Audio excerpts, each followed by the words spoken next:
Moby-Dick by Herman Melville, chapters 4 through 7. Chapter 4 The Counterpane. Upon waking next morning about daylight, I found Queequeg's arm thrown over me in the most loving and affectionate manner. You had almost thought I had been his wife.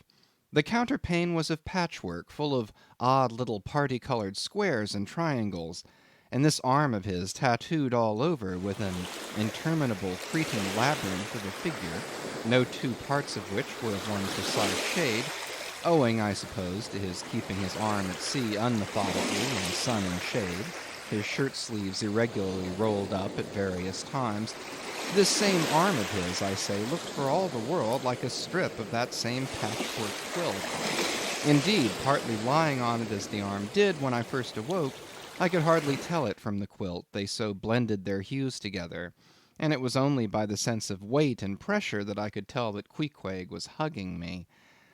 My sensations were strange. Let me try to explain them. When I was a child, I well remember a somewhat similar circumstance that befell me. Whether it was a reality or a dream, I never could entirely settle. The circumstance was this. I had been cutting up some caper or other. I think it was trying to crawl up the chimney, as I had seen a little sweep do a few days previous, and my stepmother, who somehow or other was all the time whipping me or sending me to bed supperless, my mother dragged me by the legs out of the chimney and packed me off to bed, though it was only 2 o'clock in the afternoon of the 21st June, the longest day of the year in our hemisphere. I felt dreadfully, but there was no help for it, so upstairs I went to my little room in the 3rd floor, undressed myself as slowly as possible so as to kill time, and with a bitter sigh got between the sheets. I lay there dismally calculating that 16 entire hours must elapse before I could hope for a resurrection. 16 hours in bed. The small of my back ached to think of it. And it was so light, too, the sun shining in at the window, and a great rattling of coaches in the streets, and the sound of gay voices all over the house. I felt worse and worse. At last I got up, dressed, and softly going down in my stocking feet, sought out my stepmother, and suddenly threw myself at her feet, beseeching her as a particular favour to give me a good slippering for my misbehaviour, anything indeed but condemning me to lie abed such an endurable length of time. But she was the best and most conscientious of stepmothers, and back I had to go to my room. For several hours I lay there, broad awake, feeling a great deal worse than I have ever done since, even from the greatest subsequent misfortunes. At last I must have fallen into a troubled nightmare of a doze, and slowly waking from it, half steeped in dreams, I opened my eyes, and the before sunlit room was now wrapped in outer darkness. Instantly I felt a shock running through all my frame. Nothing was to be seen, and nothing was to be heard. But a supernatural hand seemed placed in mine. My arm hung over the counterpane, and the nameless, unimaginable, silent form or phantom to which the hand belonged seemed closely seated by my bedside. For what seemed ages piled on ages, I lay there, frozen with the most awful fears, not daring to drag away my hand, yet ever thinking that if I could but stir it 1 single inch, the horrid spell would be broken. I knew not how this consciousness at last glided away from me, but waking in the morning, I shudderingly remembered it all, and for days and weeks and months afterwards, I lost myself in confounding attempts to explain the mystery. Nay, to this very hour, I often puzzle myself with it. Now take away the awful fear, and my sensations at feeling the supernatural hand in mine were very similar in their strangeness to those which I experienced on waking up and seeing Queequeg's pagan arm thrown round me. But at length all the past night's events soberly recurred, one by one, in fixed reality, and then I lay only alive to the comical predicament. For though I tried to move his arm, unlock his bridegroom clasp, yet, sleeping as he was, he still hugged me tightly, as though naught but death should part us twain. I now strove to rouse him. Queequeg! But his only answer was a snore. I then rolled over, my neck feeling as if it were in a horse collar, and suddenly felt a slight scratch. Throwing aside the counterpane, there lay the tomahawk, sleeping by the savage's side, as if it were a hatchet-faced baby. A pretty pickle, truly, thought I. A bed here in a strange house in broad day with a cannibal and a tomahawk. Queequeg! In the name of goodness, Queequeg, wake! At length, by dint of much wriggling and loud and incessant expostulations upon the unbecomingness of his hugging a fellow male in that matrimonial sort of style, I succeeded in extracting a grunt, and presently he drew back his arm, shook himself all over like a Newfoundland dog just from the water, and sat up in bed, stiff as a pikestaff, looking at me, and rubbing his eyes as if he did not altogether remember how I came to be there, though a dim consciousness of knowing something about me seemed slowly dawning over him. Meanwhile I lay quietly eyeing him, having no serious misgivings now, and bent upon narrowly observing so curious a creature.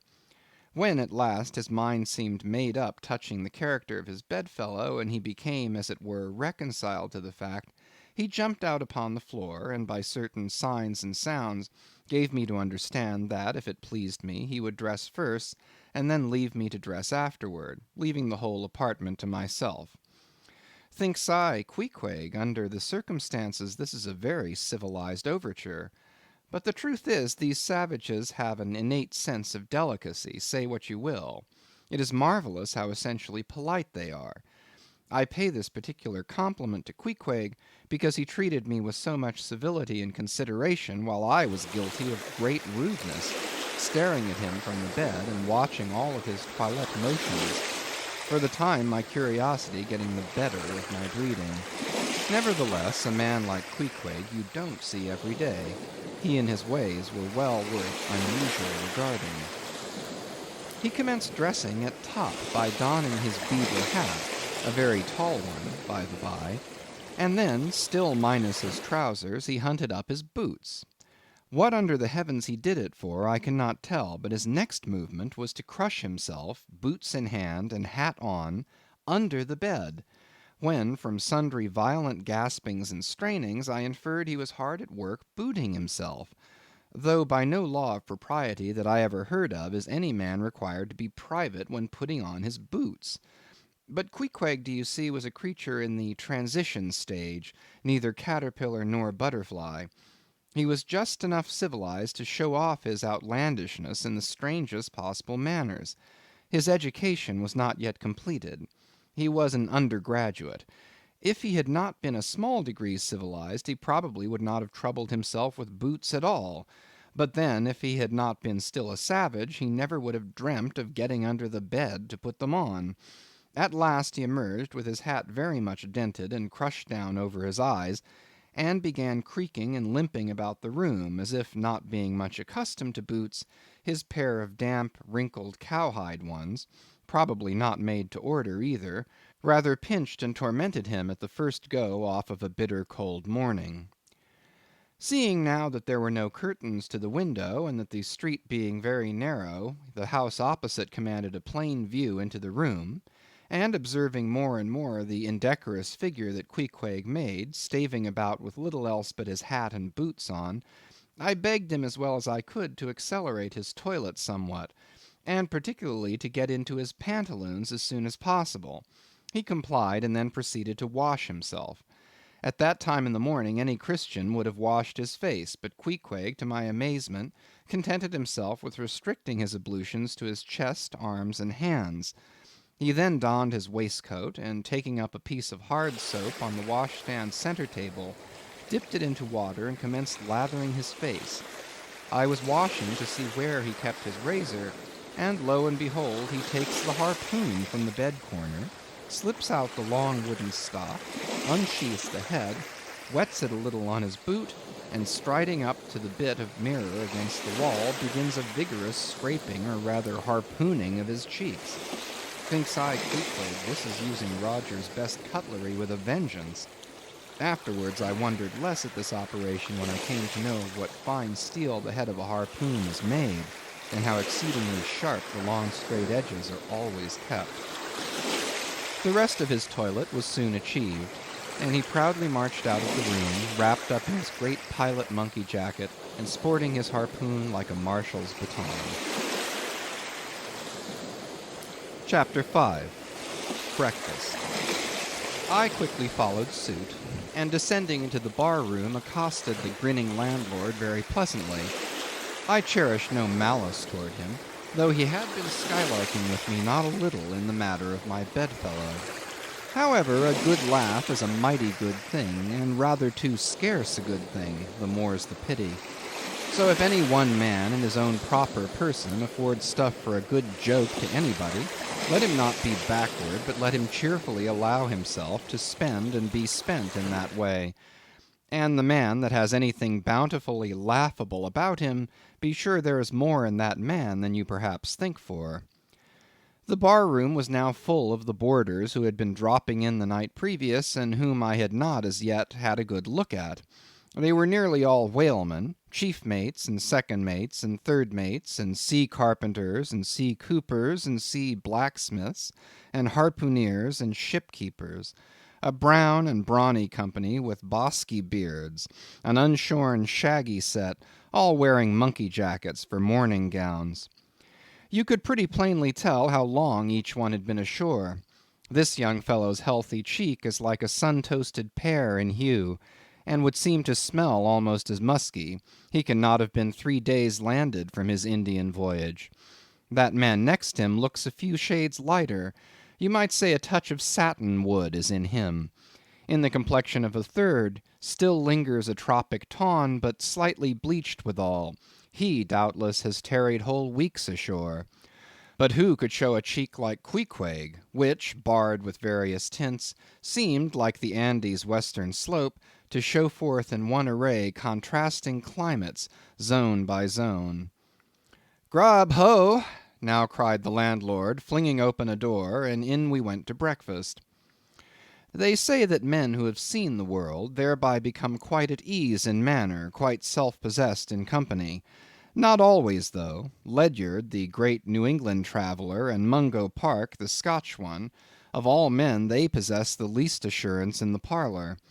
But perhaps the mere crossing of Siberia in a sledge drawn by dogs, as Ledyard did, or the taking of a long solitary walk on an empty stomach in the negro heart of Africa, which was the sum of poor Mungo's performances, this kind of travel, I say, may not be the very best mode of attaining a high social polish.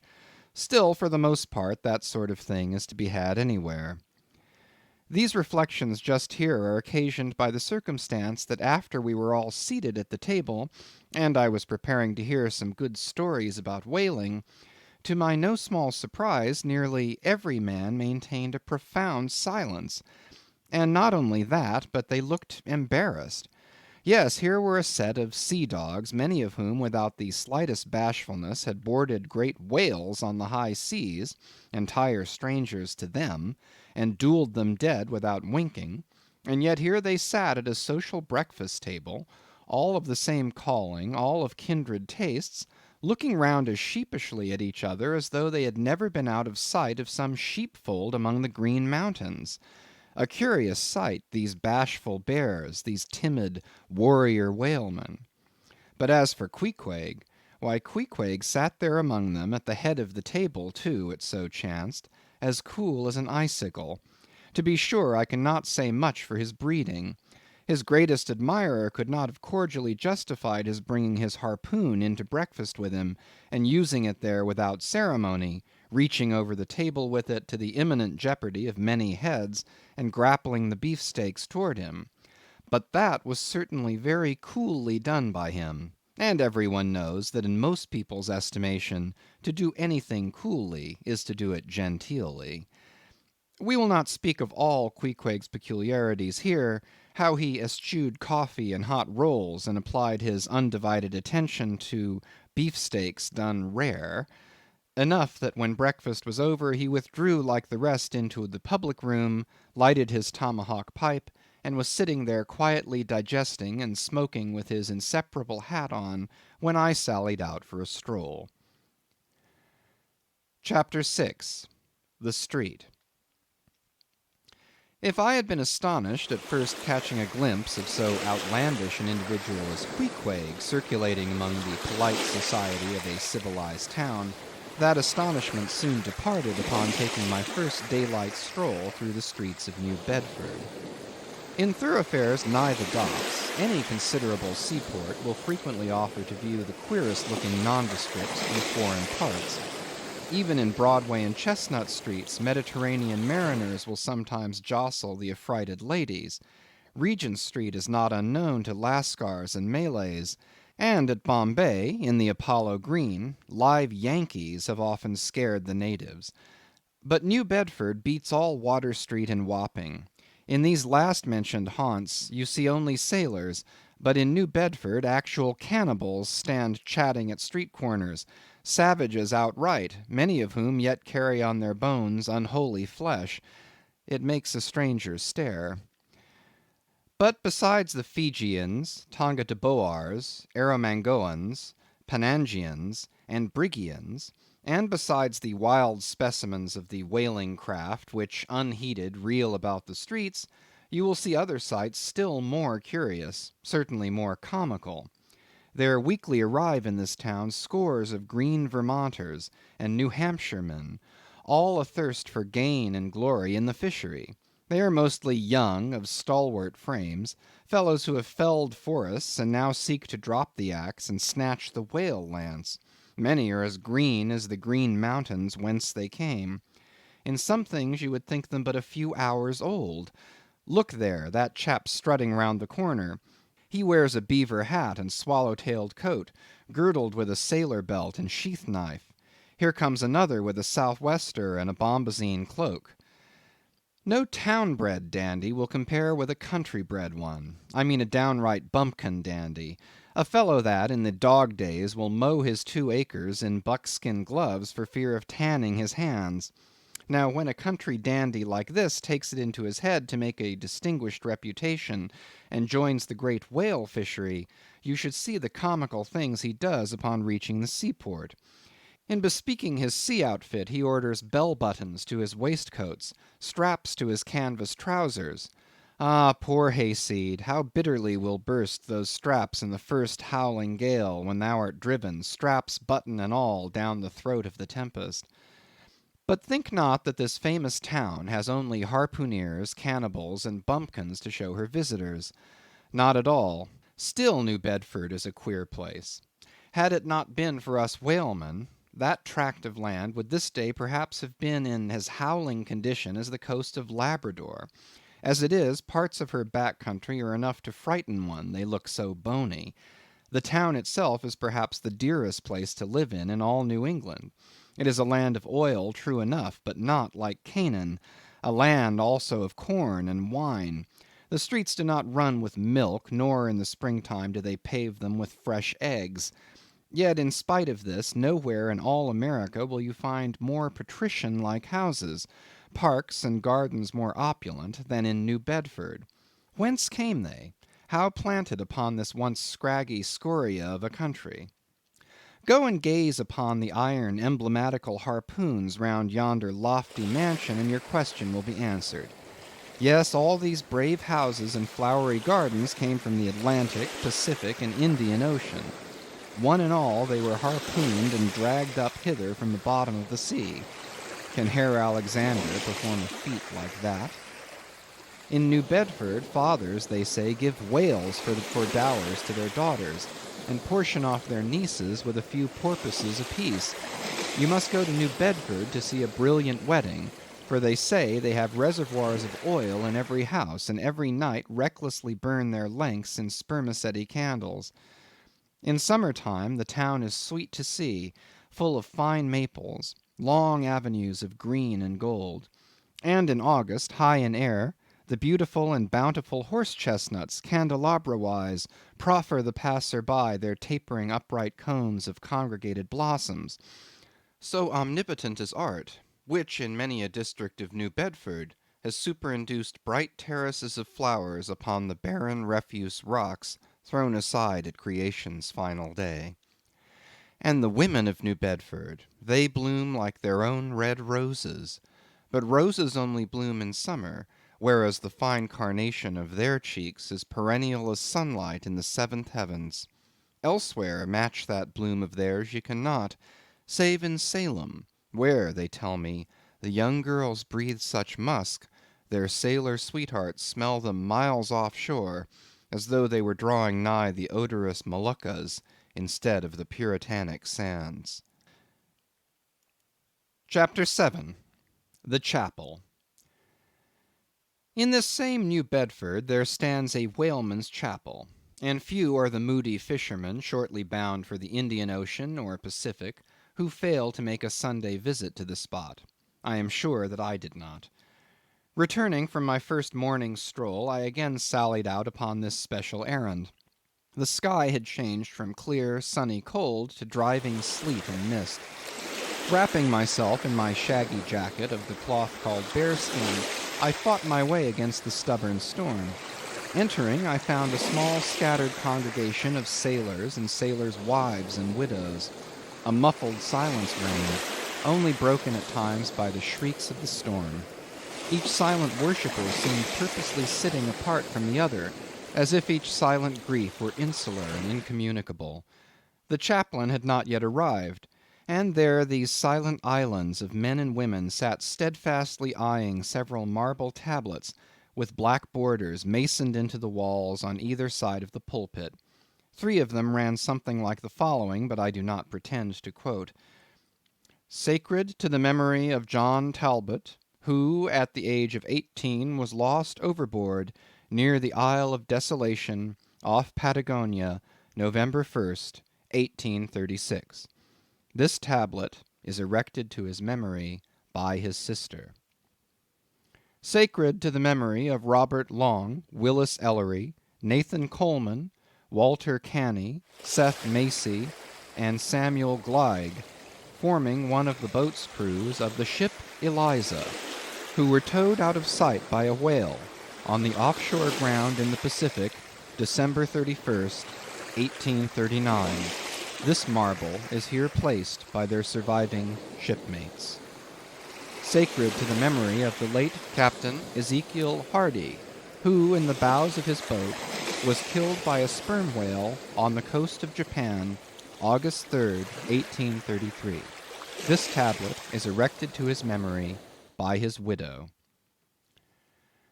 Shaking off the sleet from my ice-glazed hat and jacket, I seated myself near the door, and turning sideways was surprised to see Queequeg near me. Affected by the solemnity of the scene, there was a wondering gaze of incredulous curiosity in his countenance. This savage was the only person present who seemed to notice my entrance, because he was the only one who could not read, and therefore was not reading those frigid inscriptions on the wall. Whether any of the relatives of the seamen whose names appeared there were now among the congregation, I knew not. But so many are the unrecorded accidents in the fishery, and so plainly did several women present wear the countenance, if not the trappings, of some unceasing grief, that I feel sure that here before me were assembled those, in whose unhealing hearts the sight of those bleak tablets sympathetically caused the old wounds to bleed afresh. Oh, ye whose dead lie buried beneath the green grass, who, standing among flowers, can say, Here, here lies my beloved, you know not the desolation that broods in bosoms like these. What bitter blanks in those black-bordered marbles which cover no ashes! What despair in those immovable inscriptions! What deadly voids and unbidden infidelities in the lines that seem to gnaw upon all faith, and refuse resurrections to the beings who have placelessly perished without a grave. As well might those tablets stand in the cave of Elephanta as here. In what census of living creatures the dead of mankind are included, why it is that a universal proverb says of them that they tell no tales, though containing more secrets than the Goodwin Sands, how it is that to his name who yesterday departed for the other world we prefix so significant and infidel a word, and yet do not thus entitle him if he but embarks for the remotest Indies of this living earth, why the life insurance companies pay death forfeitures upon immortals, In what eternal unstirring paralysis and deadly hopeless trance yet lies antique Adam who died 60 round centuries ago? How it is that we still refuse to be comforted for those who we nevertheless maintain are dwelling in unspeakable bliss? Why all the living so strive to hush all the dead?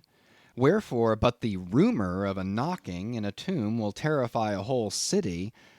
All these things are not without their meanings. But faith, like a jackal, feeds among the tombs, and even from these dead doubts she gathers her most vital hope. It needs scarcely be told with what feelings on the eve of a Nantucket voyage I regarded those marble tablets, and by the murky light of that dark and doleful day read the fate of the whaleman who had gone before me. Yes, Ishmael, the same fate may be thine. But somehow I grew merry again.